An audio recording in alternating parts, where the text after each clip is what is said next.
Okay.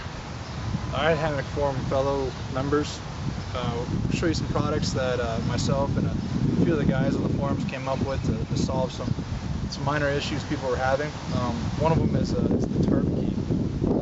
You see it's kind of it's a key shape. It's got some hooks on here. It's also got other features of size like a 4.5mm hole. There's also several different loops in there, or kind of grooves. Each of those are about 3 1/4 mils. And then you have the large hook portion of it. And what I'll show you now is how it actually works on the ridge line and secures it at one end. Okay. So right now we've got the tarp key strung up, and I'll break it down and I'll show you how to use the features on the tarp key and actually how to set it. It's pretty quick, it's simple. You can see right here there's the grooves, and it's got a hole that can allow it to slide up and down the line. You take the line and you wrap it around the grooves. You come back through, and when you're looking at this, there's a larger gap here and a smaller gap here. You want to finish the running of the line through the smaller gap. Come around the tree. You're going to grab the larger hook, and this is where you set your tension. Come back around through this, once around. Now this allows your hands to go free. Create just a twist loop, and you catch the largest hook and you pull down. And that sets the tension on the tarp key. Now we're on the other end of the ridge line, and we're going to show you the cross hook. And as you can see here, we have a large 5mm hole.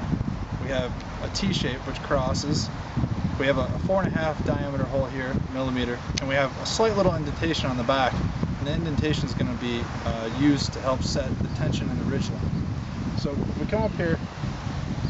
This is the opposite side of the tarp key, and there's various ways to actually use this. This one's set up using a press-it, and you set your tension by just pulling, press it right down, and the key feature, or the hook feature on the cross keeps it locked in place. Now we're going to break it down, and I want to show you another way of using this. So I'll grab one in my pocket, loosen this, come this way with it, slide this one out of my way, feed this through, and these holes will accept anything that's 3mm in diameter and smaller. And some people may be concerned about these sliding off, and to prevent that, you can just tie a little knot on the bottom side, and that'll prevent either of them from falling off.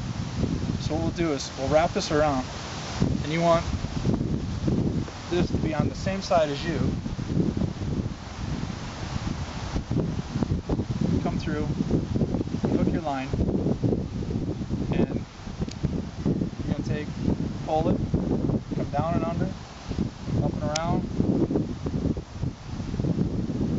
back and over.